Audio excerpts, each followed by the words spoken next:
The Mexican Grand Prix is over and Ferrari make it back-to-back wins as Carlos Sainz wins the Grand Prix as Lando, Norris and Max Verstappen once again come to blows out on track.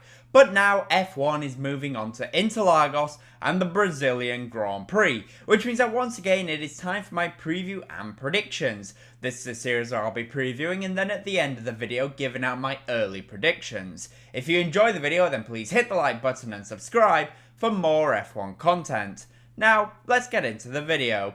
As usual, I'll be talking about the top teams later on, so please do stick around for that. Yep, the Mexican Grand Prix is over and the Constructors' Championship is heating up, as on-track battles between Verstappen and Norris are also heating up and getting taken to another level. But now F1 is moving to Interlagos for the Brazilian Grand Prix, and we are going to see yet another running order. Brazil is another race at higher altitude than normal, however it is only 700 meters above sea level instead of over 2 kilometers above sea level like we just saw in Mexico, which means that the cars will still be suffering but not by as much. The circuit is a fan favourite and it typically delivers great racing, and this weekend it will once again be a sprint race weekend, meaning that the teams and drivers will only have one practice session before sprint qualifying on a Friday, and then Saturday will be the sprint race followed by Grand Prix qualifying. The circuit provides a real challenge, as the circuit features some long straights which require good speed, but also some very tight corners and some corners which require some good downforce and a lot of grip at the infield section. The teams need to get their compromise right straight away or it could be a tricky weekend. Adding to this, the weather for the weekend as of right now is looking pretty bad. Friday, Saturday and Sunday are looking like they could all be weather affected, which could be set to cause absolute chaos. The Interlagos circuit has seen some resurfacing for this year, and with this, Pirelli has opted to go a step softer on the tyres compared to last year, which means that it will be the same as what we just saw in Mexico, meaning that the C3 is the hard tyre, the C4 will be the medium tyre, and the C5 will be the soft compound of tyres. Last year, the hard tyres were not used at all, which could be why Pirelli has opted to go a step softer than what we did see last year.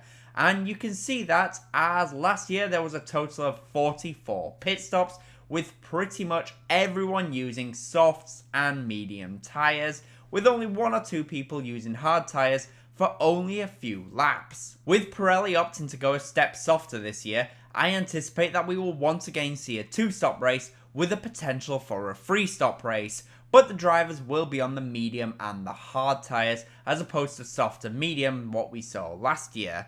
The soft tyres will likely take a lot of punishment at the infield section, so I'll be very surprised if we see those being used this year, because really the C5 tyres are not good for more than 1 or 2 push laps.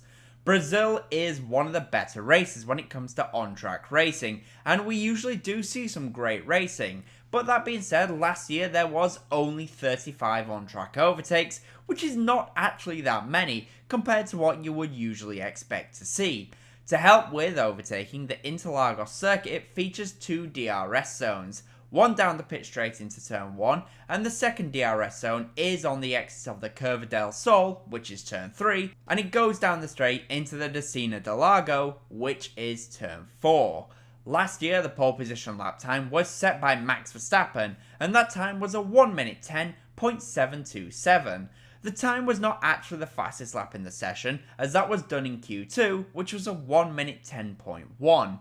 During the fastest lap, Verstappen reached a top speed of 332 km per hour. In the main Grand Prix itself, the race fastest lap was set by Lando Norris in the McLaren, and that time was a 1 minute 12.486. If the race and qualifying is dry, then I expect both laps will be beaten, as we do have a new surface, and also the fact that the pole position lap time was 6/10 lower than the actual fastest lap from qualifying, and also on top of that, Pirelli has opted to go a step softer with the tyres this year. I just want to say if you are enjoying the video so far, then I would really appreciate it if you hit the like button and subscribe for more F1 content. Now though, let's get back to the video and let's talk about Mercedes. For Mercedes, then, the Mexico City Grand Prix was a bit of a lonely race, as they were in a class of one, as they were a lot faster than the cars behind them, but they were way off the faster cars ahead. It did at least mean that we got to see some very exciting and clean racing between George Russell and Lewis Hamilton. We saw both of them overtake each other quite a few times, and it was all very fair and clean. It was actually a lot of fun to watch. Russell damaged his front wing though at some stage in the race, and after that Hamilton did eventually manage to get past him and beat him. Going into Brazil, it should be another race where we sadly see Mercedes in a race all on their own.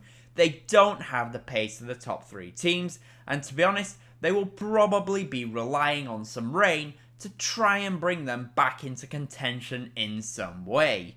For Red Bull, they have now fallen to third in the Constructors' Championship after what was a frankly terrible weekend. Max Verstappen had brilliant pace in qualifying, but was lacking race pace compared to both McLaren and Ferrari, and once again we saw Verstappen start to lose his head and start pushing Norris off track. Teammate Sergio Perez also had a shocking weekend. He went out in Q1 and then overshot his grid position, so had to take a penalty, and then he got involved with battles with Lawson and Stroll and ended up finishing the race in last place after failing to take the fastest lap of the race. And for Red Bull, the Brazilian Grand Prix could be another tricky weekend, as Verstappen is looking set to take a power unit penalty. However, if we do see a wet weekend, then we should see Verstappen at his best. Think back to Spa, which was wet in qualifying. We saw Verstappen absolutely dominate that qualifying session, and if Interlagos is wet, then we could see Verstappen put on a masterclass. If it is dry though, I'm not sure how Verstappen will be able to get on, as he does have to take a penalty, and also the slow speed infield section could pose a real issue for Red Bull, as that has been a weakness area for them.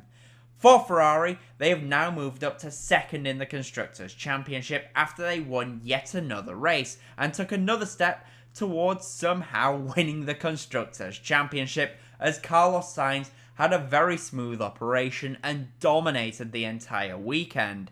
Charles Leclerc had a slightly less impressive weekend, but he was still able to easily finish in third place, and let's be honest, he still had a great race. Even after taking an additional stop for a fresh set of tyres, he still finished in third place, and also took the fastest lap. And right now, Ferrari is potentially looking like the best car on the grid, and I think Interlagos should be another strong race and strong weekend for them. The car is working perfectly, especially in race trim, which is where they look like they are at their strongest. The main thing that could stop them is if there is rain, because if Interlagos is wet, then all bets are off. Both Sainz and Leclerc are competing at a very high level currently, and both look very happy overall with the car. It's almost a shame that this team is changing for next year, because right now they are definitely the strongest pairing in the sport. And finally, for McLaren, the Mexican Grand Prix was a bit of a mixed bag. Honestly, Oscar Piastri was not good enough. Going out in Q1 after making mistakes and then finishing in 8th place is really not what they were hoping for. Texas and Mexico have not been really strong weekends for Piastri, and this could become an issue with Ferrari now performing at such a high level. Teammate Lando Norris once again came to blows with Max Verstappen as well, and then Verstappen essentially did a great job of holding Lando up and stopping Norris from potentially being able to win the race. The Drivers' Championship for me is pretty much out of reach, without Verstappen suffering a DNF, but the Constructors' Championship is absolutely possible. But McLaren need to ensure both of their drivers are scoring the most points possible, otherwise they might lose the Constructors' Championship despite having the strongest car for most of the year. So it is looking incredibly close. But what are my early predictions then for the Brazilian Grand Prix? Well, I think the top midfield team and midfield driver will be Nico Hülkenberg in the Haas. But now, what about pole position and the top 5? Well, for pole position, I am going to go for Lando Norris in the McLaren to take pole position. But what about the top 5 in the Grand Prix? Well, for P5, I'm going to go for Max Verstappen in the Red Bull. P4 will be Oscar Piastri. P3 will be Carlos Sainz. P2 will be Lando Norris. And I'm going to go for a Charles Leclerc win and Ferrari to make it 3 race wins in a row. But the question is, what do you guys think will happen? In the comment section down below, please do let me know. And as always, comment, leave a like, and subscribe for more F1 content. Thank you all so much for watching.